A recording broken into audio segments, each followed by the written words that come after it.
Bonjour à tous et bienvenue sur Pousse d'Acacia. Je suis Laetitia du blog Ensemble Naturellement. L'école est terminée, 2 mois d'été, 2 mois de vacances avec vos enfants. Des moments qui peuvent être agréables, des moments de partage, de bonheur, mais également donc passer 24 heures sur 24 avec son enfant peuvent être des moments de fatigue et des moments de stress. Et cette vidéo a pour objectif de vous aider à passer un été serein et agréable. Dans un premier temps, je vais vous inviter à vous reconnecter à votre enfant intérieur et vos souvenirs d'enfance et ces moments d'été que vous avez pu passer. Donc prenez ce temps, vous pouvez mettre la vidéo en pause et réfléchir à vos souvenirs d'enfance, de vacances, d'été. Commencez par une respiration consciente. J'inspire. J'expire, vous pouvez mettre une musique calme et agréable et prenez ce temps de réflexion et qu'est-ce qui vient à vous à ce moment-là et quels sont vos souvenirs d'enfance. Alors moi je vais vous partager un de mes souvenirs d'enfance, c'était les vacances chez ma grand-mère dans le Loiret et donc ma grand-mère habitait dans un petit village et dans la même rue que mes tantes, donc j'avais mes cousins cousines qui étaient juste à côté. Et on prenait le vélo, enfin j'étais rarement pour manger et dormir chez ma grand-mère. Après je passais mon temps avec mes cousins et cousines et on prenait les vélos, on s'amusait dans le village. Il y avait eu la moisson et du coup les bottes de foin qui étaient dans les champs et on s'amusait à faire des cabanes, à monter dessus. C'était des moments très très agréables. Et l'année dernière j'ai animé donc cette rencontre sur le thème des vacances. Et quand on a exploré nos souvenirs d'enfance, ce qu'il en sortait, c'était ces mêmes souvenirs. Ces souvenirs de liberté, ces souvenirs d'expérience, ces souvenirs de moments dans la nature où on pouvait faire des tas de choses. Et ces temps en famille. Et effectivement, ça peut être que des bons souvenirs parce que l'enfant, les besoins primordiaux des enfants, c'est quoi? C'est de bouger, c'est d'explorer, c'est de créer des liens. Donc les temps des vacances, le temps d'été répond énormément aux besoins des enfants. Et c'est pourquoi on en garde généralement de très très bons souvenirs. Alors c'est pourquoi le premier des conseils va être de lâcher prise. Ah, encore ce fameux lâcher prise, ce qui n'est pas évident. Alors toute l'année, on a énormément de contraintes pour être à l'heure à l'école, à l'heure au travail, préparer les repas, être aux activités, il y a énormément de choses. Et là, pendant l'été, je vais vous inviter à lâcher un peu cette montre, à la mettre de côté. Alors, moi, par exemple, je continue de travailler, donc je sais que c'est pas évident. Il y a peut-être aussi des enfants qui vont au centre aéré, mais dans la mesure du possible, essayez d'être avec moins de contraintes possibles et laisser place à l'imprévu. Donc, par exemple, faire un pique-nique le soir. Alors, si vous avez un parc à proximité, ça peut être sympa. Sinon, ça peut être un pique-nique dans l'appartement ou votre maison ou votre jardin.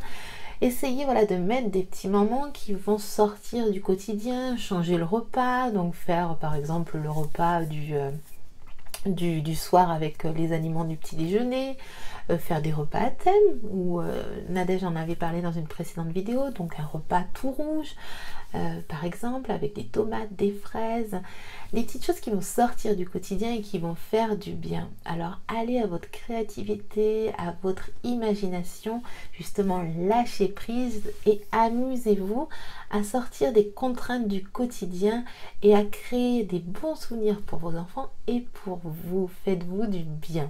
Le deuxième conseil va être de prévoir des activités. Alors, bien sûr, il y aura probablement, je pense, peut-être des moments à la plage, des moments dans la nature, des choses comme ça.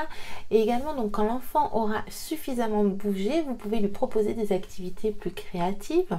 Donc comme de la peinture, de la pâte Fimo, du Scooby-Doo, de l'origami, de la peinture avec de l'eau, ça peut être des explorations sensorielles avec des glaçons.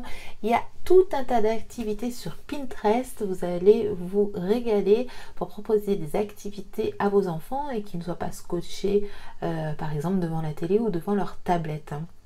Donc pour répondre à ce besoin d'exploration et d'expérience. Alors quand l'enfant aura bougé, aura fait des expériences, bien entendu, il aura envie de temps en famille.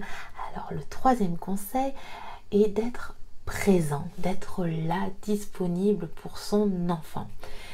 Prenez donc ce temps pour lui, d'être là, donc de ne pas être justement dans ces contraintes du quotidien et de lâcher un petit peu le téléphone, les mails, la liste de courses. Et quand vous êtes disponible pour votre enfant, soyez réellement disponible pour lui.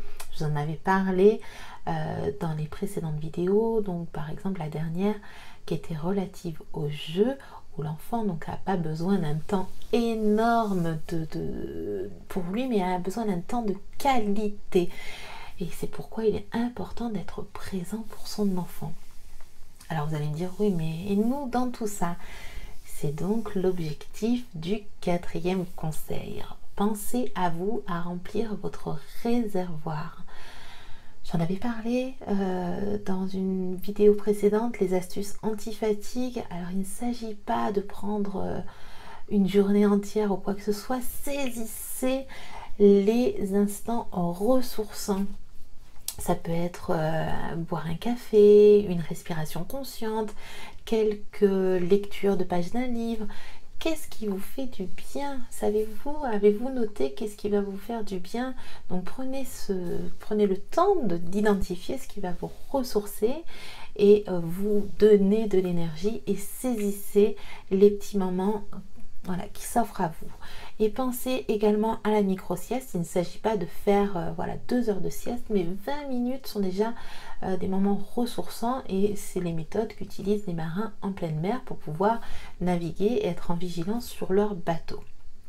Donc je vous invite, si vous ne l'avez pas fait, à revisionner la vidéo sur les astuces anti-fatigue.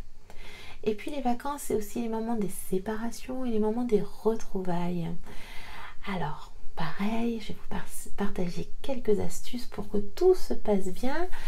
Si vous revisionnez le live Facebook qui est sur ma page Ensemble Naturellement, vous allez avoir des petites astuces où on vous parle des émotions et du stress avec Mélodie de Happy Kids.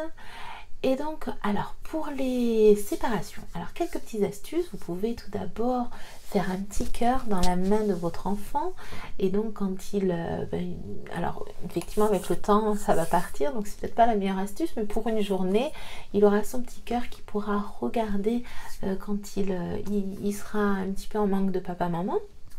Vous pouvez, pour quelque chose qui reste, faire un petit bracelet que vous pouvez confectionner pour lui, qui pourra regarder, toucher quand il aura besoin de se reconnecter à vous. Vous pouvez également préparer un petit sac à bisous, donc avec par exemple des petits bisous. Vous mettez du rouge à lèvres et vous faites des bisous sur une feuille que vous découpez et vous mettez dans un petit sac, et autant de bisous que de dodo chez papy et mamie par exemple, ou alors vous dessinez des petits cœurs, ou vous pouvez utiliser aussi la fleur origami que Mélodie vous avait partagée dans une précédente vidéo, qui s'ouvre quand on la met sur l'eau, et donc dedans vous pouvez préparer un message pour chaque jour. Donc ça va permettre à l'enfant d'être en lien avec vous et de découvrir les petits messages que vous lui avez laissés, et pour lui ça va être un moment très agréable. Et puis donc quand vous allez retrouver votre enfant, bien entendu, je pense que vous avez tous entendu cette remarque, mais avec moi il n'était pas comme ça, hein. Oh là là, dis donc. Et effectivement, avec papy et mamie, avec tata, tonton, l'enfant n'était pas comme ça, parce que vous êtes sa figure d'attachement.